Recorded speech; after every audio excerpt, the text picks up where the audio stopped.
This is Holly Ridings, the NASA Chief Flight Director. And this is Claire Marsland, Organisational Developer, and you're listening to the Academy's Developing Practice podcast.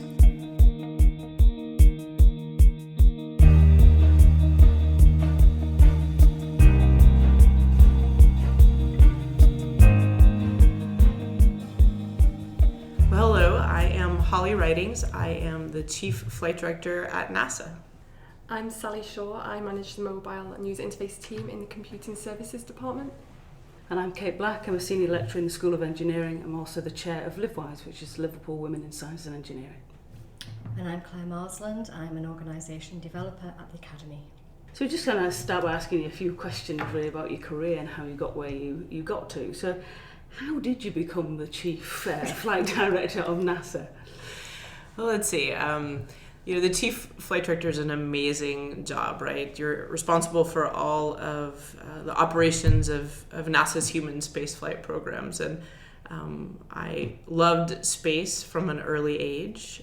I worked very hard trying to understand science and math and do a really great job all through school. But operations is really also about teamwork. You work with a group of folks in mission control, solving problems every day.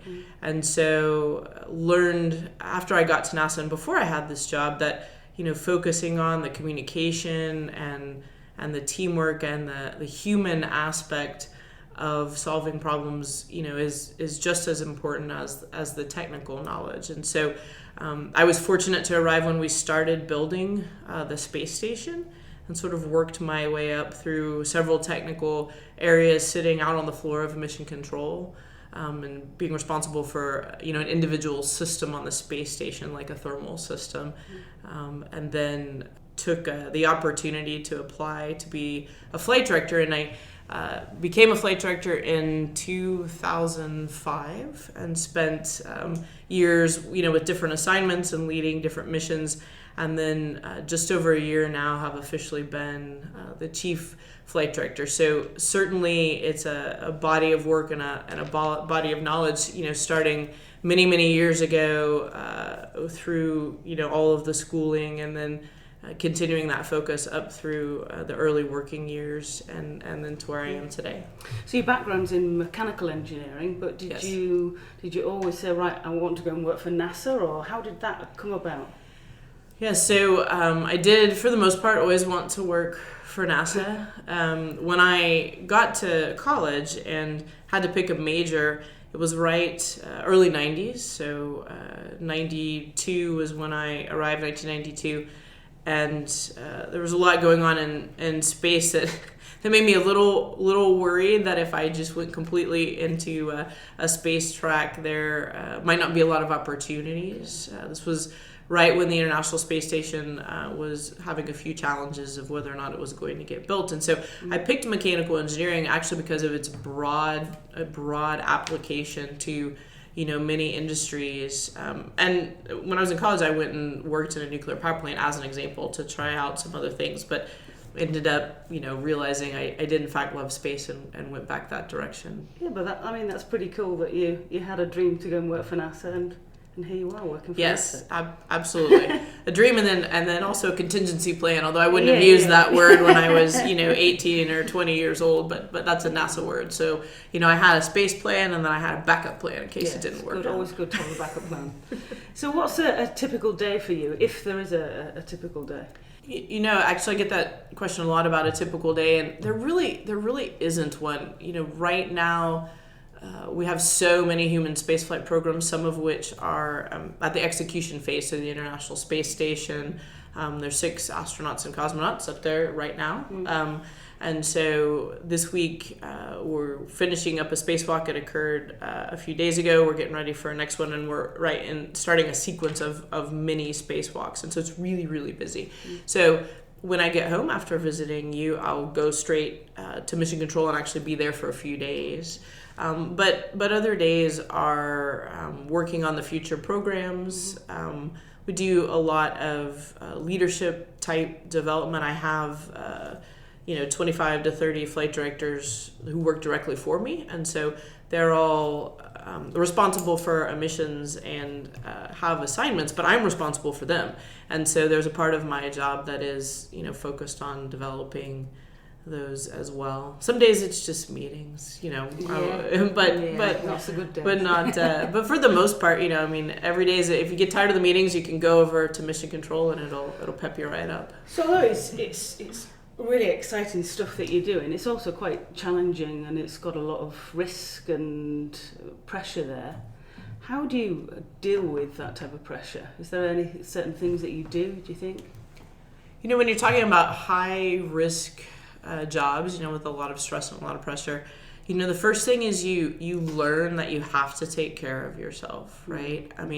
If you don't get enough rest, if you're not eating well, it really shows. It affects your stamina. So, if we're having a technical conversation, that might be a strange thing to start out with. But I've learned over the years that, the more stress you're under and the more pressure you're under and the more hours you need and the harder the problems are to solve, that's the first thing you give up, right? You stop sleeping, you start eating poorly, and then it really degrades your ability. So, making sure you have enough time to keep yourself healthy so you can do your job. The astronauts and cosmonauts in space are counting on us every day, right? To keep them safe, to keep them healthy. Your team is counting on you every day. And, when you have a leadership position, you have to show everyone how it needs to be done. The other thing I would answer, again, not a technical answer, is humor, right? And so you'll see this in a lot of high stress situations, but we work very, very hard, and we also, try to take a minute and just realize that what we do is amazing, and enjoy it and appreciate it and have fun with it. It's sometimes difficult, I think, making time for yourself though, because when somebody asks for, I know I do it, and I've got to kind of check myself that or stop myself from doing it, is because when people say, oh, can I have a meeting with you, or can you do this, and before you know it, you've got every hour blocked in a day. You haven't gone and had your lunch, or you can't remember the last time you went to the toilet because you've been so busy. It's sometimes you have to, well, what I do, I don't know whether you do, and maybe you'd like to share, is whether I have to put things in my diary like me time, so it's like an appointment, and I wouldn't break that, just like any other appointment. Do you have coping strategies like that? Yeah, so I would call that time blocking, right? Yeah. And in recent years, I've started to do a little more. I think everybody starts out what you're describing. I call that the brute force method, where you're just, especially if you do something you love, right? Yeah. You just want to keep going and going and going and going. And typically you learn to not do that when you've gone too far and, you get sick or tired or burned out, or someone notices, that you're struggling. And so I think everyone's had that happen to them once or twice. And so time blocking is a way to do it. I exercise. So that's the one thing that I typically, don't give up, is exercise in some form. The other thing is, my son just turned 8 years old.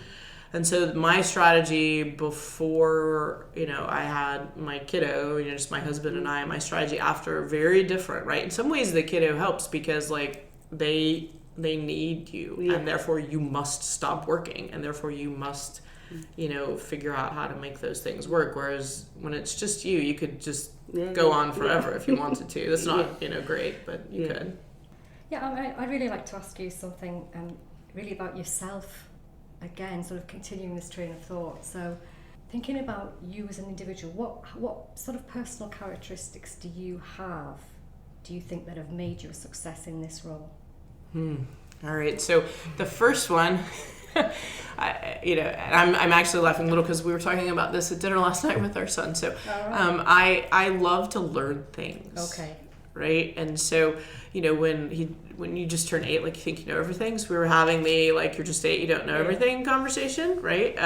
And so I was trying to explain to him about loving to learn things from anyone, anywhere. And it doesn't have to be, NASA people or space or technical.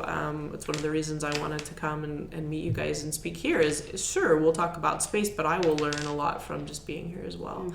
Probably the other thing is I'm a little bit stubborn, and so there is not a problem that I think I can't solve, right? Okay. So, kind of that never give up mentality, almost to a fault. Sometimes you should just say, maybe we're not gonna solve it this way and try again. But I'm very stubborn, so that's very helpful when you're trying to solve problems in space, because if you try to learn, and that gives you the adaptability and the agility and the creativity, and then sort of that stubbornness is the grit where you're just going to keep going until you figure out what needs to be done, whether that's keep the astronauts safe, or approach a technical problem a different way, or figure out what's wrong with your team dynamic and how you need to update it. So those are probably my two favorites. Yeah, they're pretty good. And you must be quite resilient, I imagine, as well. You do get a lot of practice with resilience. Yeah. Space tends to be a little bit unforgiving, and so if you don't have things quite worked out, either technically again or from a communication teamwork standpoint, you'll get that feedback very quickly that things aren't going to work. And so you do have to, pick yourself up, right? Sort of dust it off. Imagine if you've fallen down, you just get up and dust it off and keep going, right? So I played sports when I was younger, and I was a setter on a volleyball team. So if you've ever watched volleyball, the setter touches the ball every single play, and sometimes you have the perfect set and your hitter hits it and you get a point and like everyone loves you, and then sometimes you touch the ball and you set it and then your hitter gets, in volleyball terms, roofed, right? So the blocker comes up and just like shoves the ball back into your face, and it's very demoralizing, right? And so that's setter's mentality, right? Sometimes it's gonna be brilliant and everybody's gonna love you and it's amazing and you're gonna save the world, and then sometimes you're gonna sort of get roofed, and that will feel terrible, and you have to just immediately pick yourself up, because they're gonna serve the ball again in about 30 seconds. So you have 30 seconds to get over it and reset. Setter's mentality. Interesting. Thank you. You mentioned earlier on you've got a team of 25 to 30 flight directors. Could you tell us a little bit about how you lead and develop those people? Yeah, so it's actually one of the favorite aspects of my job. Oh, is it? I love sort of developing folks and trying to figure out what everyone needs. So flight directors are kind of a mid-level career. You don't come in right out of college or university to be a flight director. You've been working in the industry on the average about 10 years, sometimes a little bit less, sometimes a little bit more. And so they really need that next level, almost executive level type leadership development, because that's the next job they'll have. And so many of them come from sort of a single area of space. So you might have taken care of just the power system, and now you're a flight director and you're responsible, for the entire space station. And beyond that, now you have to learn other vehicles that do different things in space, not just the space station, the vehicles that come to it, that leave, the vehicles that we're building, to head to the moon. And so part of it is trying to help people see that big picture perspective. Many people, when they start working, kind of have their expertise and they've just gotten to the point where they're really good at it and they're really excited about it, and you get to say, well, that's really awesome, and now you kind of get to start over again. And that's a tough transition for people that you hire in as the best of the best, and then they're not the best anymore, because the fish in the pond, right? They were a big fish in a small pond, and the pond just got much bigger, right? And sort of try to get them through that phase, right? That's part of the learning, isn't it? It is part of the learning, right? I'd say for the folks that have been in the flight director office a little bit longer, they're really focused on communicating up and out.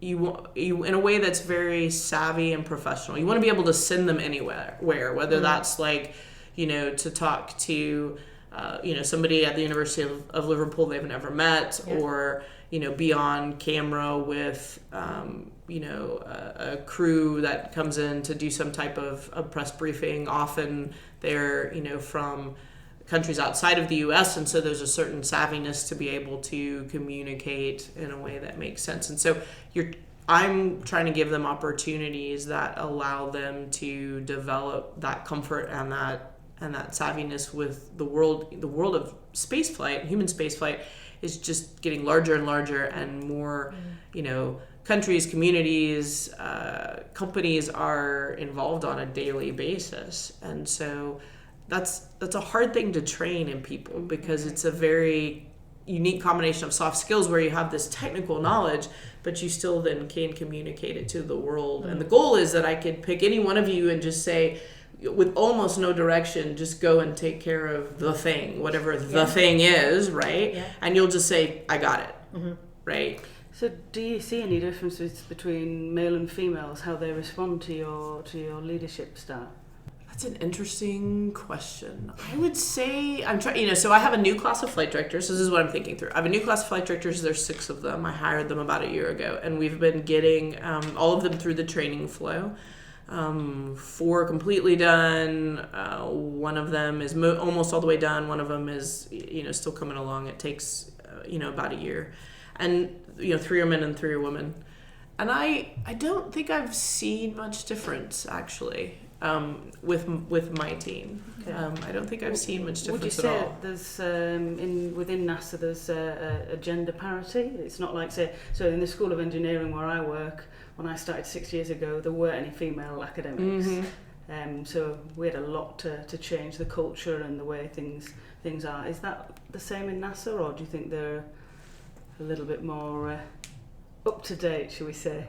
So here's the interesting thing about my job, right? So I'm the first female chief flight director, right? So there's only been 13 ever, and I'm the 13th and the first female.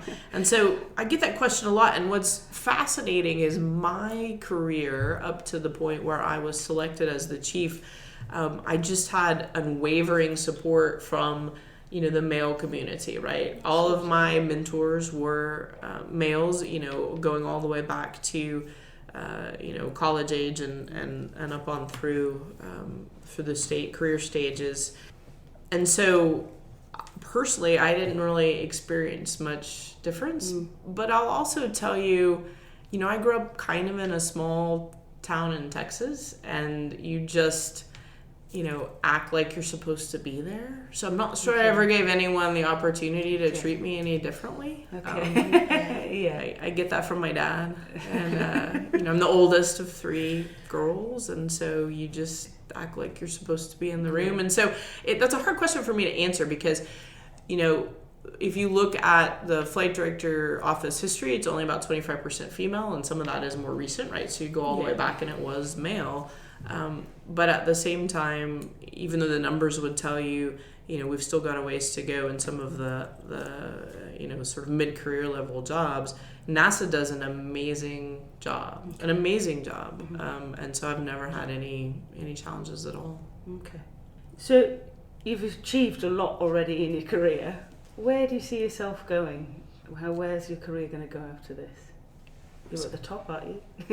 Well, there's always maybe another hill to climb, but I actually really like this particular area, and so it's really the right combination of the technical and the leadership and the teamwork that is a perfect mix for me. So there's other things you can do in space, right? When you're done doing operations, there's, as you guys probably have here, different types of program management. Where you're responsible maybe for a wider part of a program, some of the early hardware development and the procurement, the buying of all the pieces, the managing of the contracts, that type of thing. And so there are jobs, like that. But I'll tell you, my philosophy, right, has always been kind of make yourself into the absolute best leader, and then the opportunities will come. And so they always ask us about, okay, what's your 5-year plan? What's your 10-year plan? And, my 5-year plan is like to be the very, very best chief flight director and develop all the people that are coming behind me. And then those opportunities, will be there. And that's always, worked really well for me. So to do that, you think, to be the very best, how do you go about doing that? That's listening, that's learning. Yeah. So one of the things I've done probably in the last year is to try to get out, more. And so we were talking earlier about space is changing in a way where it's becoming more global. I mean, it was always global in that people were interested in it, but now the barrier to entry from a technology standpoint is lower. And so again, companies, countries, building space hardware. And so NASA's amazing.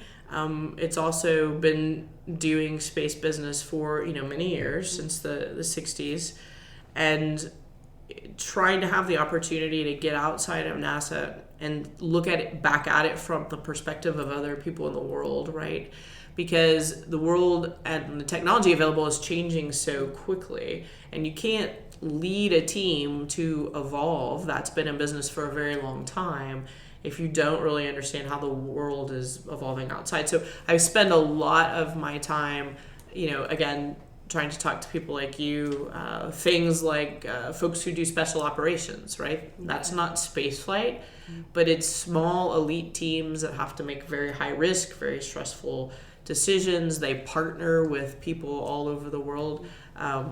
The Fire Department of New York, as an example. Again, you wouldn't think, fighting fires or hazards in New York and space, but it has a remarkable amount of similarity in terms of the response time, the teamwork, the communication.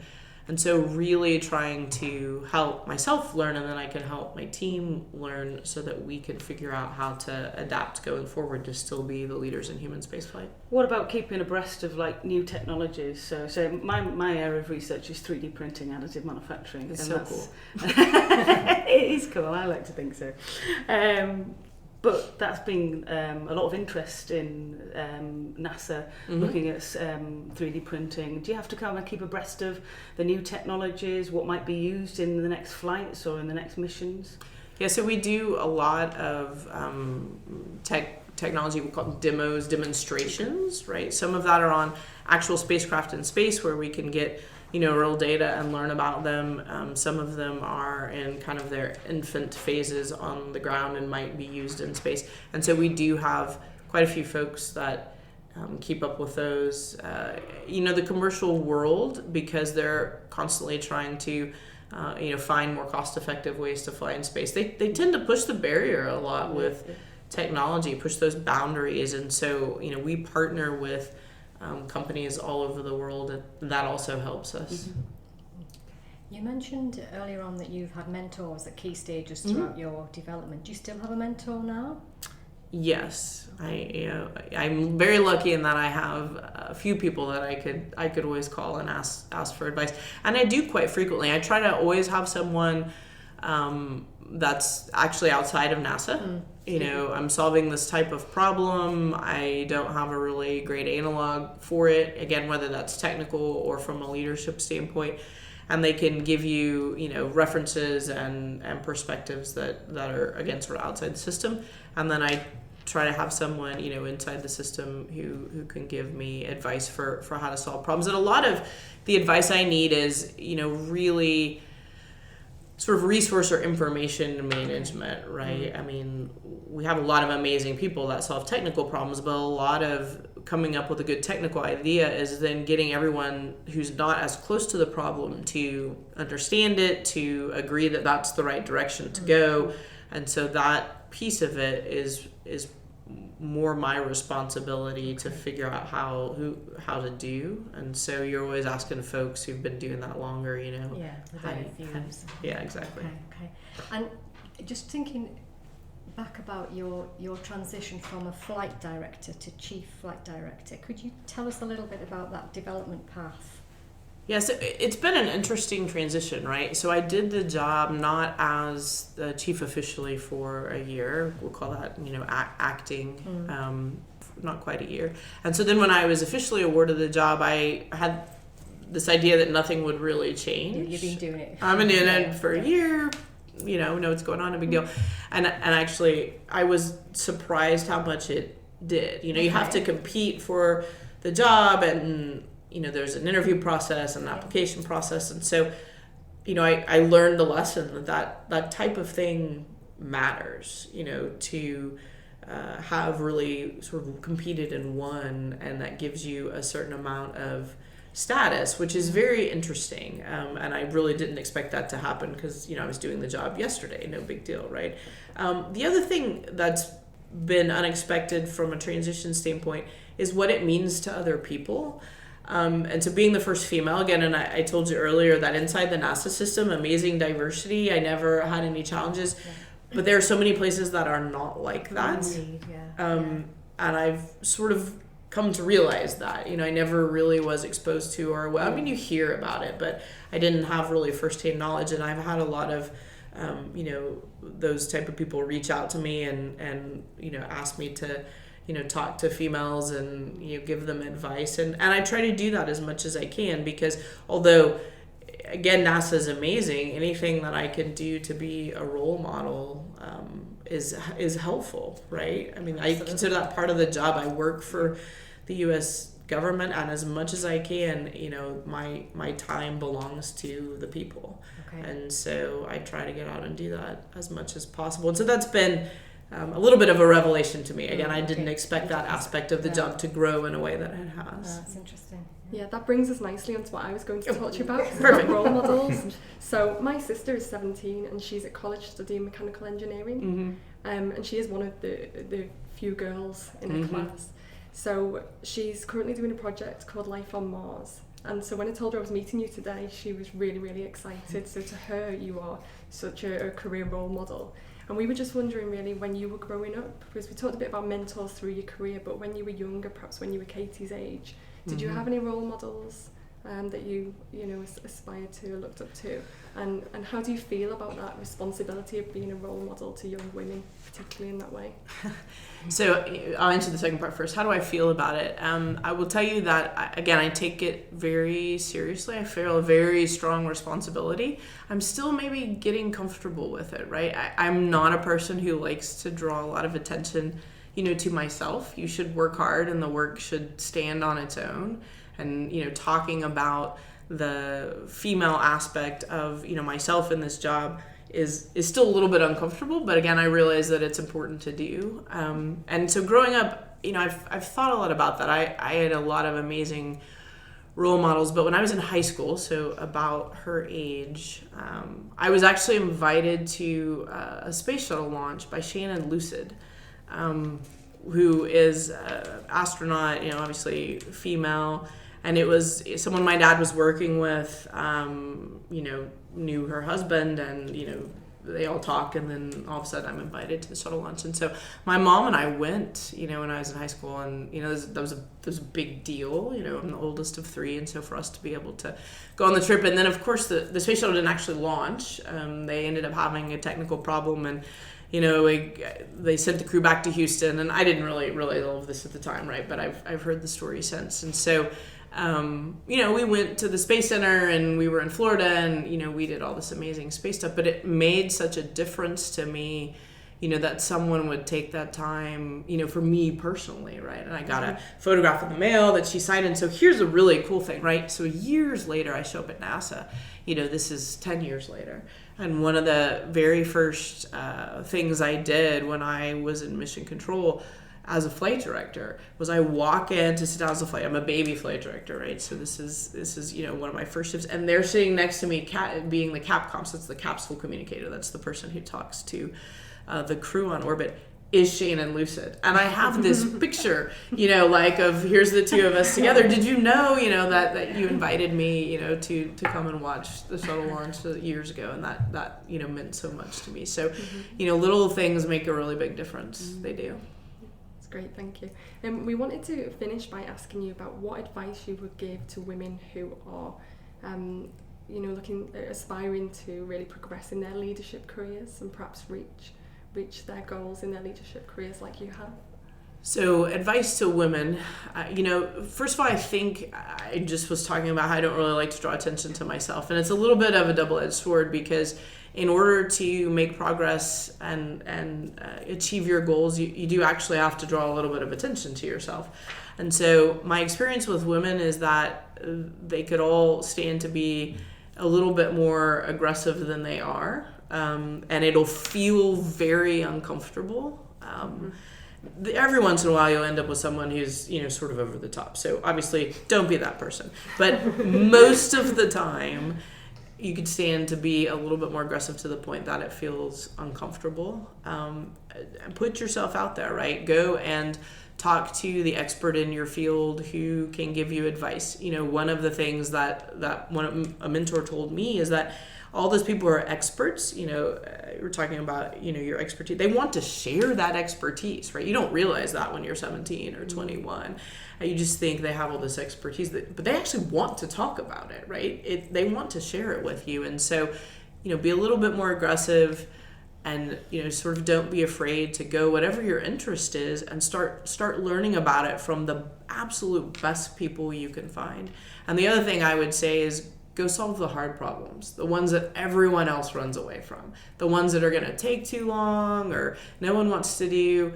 And the corollary to that is the problems that are not flashy, right? Because if it's hard but flashy enough, exciting enough, visible enough, people will do that. But find the hard ones that maybe aren't as visible, because that will help you the most in the end. Thanks. Great, thank you so much. Thank you. Yeah. Okay, thanks for today. It's been lovely hearing about your story, and thanks for spending time talking to us. So it's certainly been an honor to be here and meet all of you and talk about these great topics. It's been a lot of fun.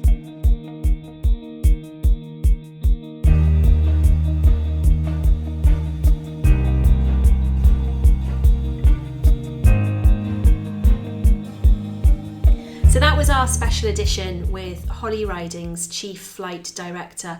A big thank you to our guest presenters, Kate, Sally and Claire, and for all of the really interesting conversations that they had around female leadership, and also all the experiences that Holly has had over the course of her career so far. One of the things that really stood out to me was when she was talking about having key people around her to ask advice from, so mentors both inside and outside of her organisation. And I think that's really, really important for all of us, no matter what level we're at and what experiences we're having. Actually having people around us that we can bounce ideas off and have conversations with in terms of the things that we're trying to develop is really important for us. So I learned lots from that conversation in terms of thinking that through for my own personal practice. Yeah, I agree. I mean, one of the things that I think I took away from that was in particular the question what was posed around being in a high pressure situation. Her response to that was really, really interesting when she was talking about that she actually makes time to look after herself, because she knows that she can't possibly respond in that sort of situation if she isn't in that right frame of mind and isn't in that right state of health. And she also uses sort of time blocking as well. So she actively ensures that she can give herself that time away from NASA. As you can imagine, it's an all-encompassing type of role that she's got. So some really, really good tips there from her. Brilliant. And on that, we are also going to take a break now. This is the end of our first series. So we're going to take a break. We're going to block some of our own time over the Easter period. But we look forward to seeing you for Series 2 in April time. Please do let us know what you think about the episode today. It would be great if you could tweet us at Live Uni Academy. We'd love to hear from you and hear the things that stood out from that conversation for you. Also, we've got a whole range of different resources that you might want to use just to follow up some of the conversation that took place today. So if you go to the website, which is liverpool.ac.uk/the-academy, there's lots of further thinking there in terms of resources that you could engage with. Also, please rate and review in iTunes, or simply subscribe to the podcast via platforms such as Spotify, Google Podcasts or YouTube. Bye for now, and we'll see you after Easter.